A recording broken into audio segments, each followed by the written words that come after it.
সাত সমুদ্র পাড়ি দিয়ে দীর্ঘ ভ্রমণ করে সুদূর কানাডা থেকে গত রাতেই বাংলাদেশে এসে পৌঁছান সমিত সোম। কিন্তু বিশ্রামের সুযোগ তো নেই, হয়তো সুযোগটা চানও না তিনি। লাল সবুজের জার্সি গায়ে জড়ানোর যে গৌরব নিজের বুকে ভর করেন, এরপর হয়তো সকল ক্লান্তি তুচ্ছ মনে হয় সমিতের কাছে। তাই তো 24 ঘন্টা পেরোনোর আগেই বল পায়ে অনুশীলনে এই মধ্য মাঠের মধ্যমণি।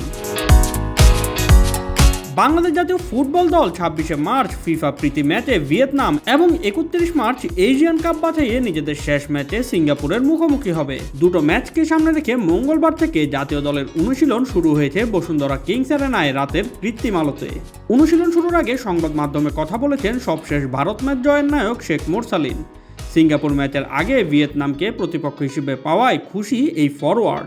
সিঙ্গাপুরের আগে আমরা ভিয়েতনামের ভালো একটি টিমের সাথে আমরা ফ্রেন্ডলি ম্যাচ খেলার সুযোগ পাবো।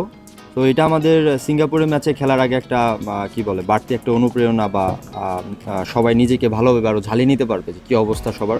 তো এটা একটা বাড়তি মোটিভেটেড থাকবে আমাদের। আজকে থেকে তো আমাদের ক্যাম্প স্টার্ট। তো যারা দলে আছেন সবাই খুবই ভালো ফেজে আছেন। আশা করছি আমরা একটা গুড অপরচুনিটি আছে আমাদের এই কোয়ালিফায়ার রাউন্ডটা আমরা সেকেন্ড হয়েও আমরা শেষ করতে পারি, একটা গুড অপরচুনিটি আমাদের জন্য। আশা করছি আমরা ম্যাচটা জিততে পারলে আমরা সেকেন্ডে থাকবো ইনশাল্লাহ। ঈদের সময়ও অনুশীলন চালিয়ে যেতে হবে বাংলাদেশ দলকে। ত্যাগ শিকারের পাশাপাশি ব্যক্তিগত পারফরম্যান্স চাপিয়ে দলের হয়ে নিজেকে মেরে ধরতে চান মোরসালিন। আমরা তো অ্যাকচুয়ালি আমরা স্যাক্রিফাইস করতেছি, ফ্যামিলির সাথে কেউ ঈদ করতে পারছি না। তো at the end of the day আমাদের চেষ্টা থাকবে যেন আমরা ভালো একটা রেজাল্ট করতে পারি। আমি সবসময় চেষ্টা করি মানে দলের হয়ে খেলার জন্য। তো আমাদের স্পেশালি আমি যদি বলি আমার ফার্স্ট প্রায়োরিটি থাকবে যে দলকে আগে কীভাবে জেতানো যায়। এরপরে যদি অপরচুনিটি আসে অবশ্যই চেষ্টা করব গোল করার জন্য, বাট অ্যাট ফার্স্ট আমার প্রায়োরিটি হচ্ছে গোল করানো বা দলকে জেতানো। হামজা চৌধুরী, সমিত সোমরা দলে যুক্ত হওয়ার পর বদলেছে বাংলাদেশের খেলার ধরন। দলের বর্তমান শক্তি নিয়েও আশাবাদী মোরসালিন। লড়াই করতে চান এগিয়ে থাকা দলগুলোর সাথে। আসলে আমাদের দলের স্ট্রেংথ অনেক বাড়ছে। আমরা অনেক টিম মেম্বার যারা আছে আমরা অনেক মোটিভেটেড।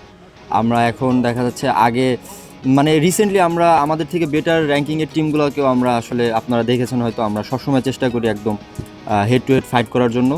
তো আমি বলতে চাই আমাদের স্ট্রেংথ এখন অনেক ভালো। এশিয়ান কাপ বাছাইয়ে বাংলাদেশের বাকি আছে একটি ম্যাচ, আর সেটা 31 মার্চ সিঙ্গাপুরের বিপক্ষে। মূল পর্বে যাওয়ার সম্ভাবনা শেষ হলেও ম্যাচটি র্যাঙ্কিংয়ে উন্নতির সুযোগ হিসেবে দেখছেন কোচ হাভিয়ের ক্যাব্রেরা। তবে হামজা চৌধুরী ঢাকার ক্যাম্পে যোগ দিচ্ছেন না। 22 মার্চ ভিয়েতনামের দলের সঙ্গে যুক্ত হবেন তিনি।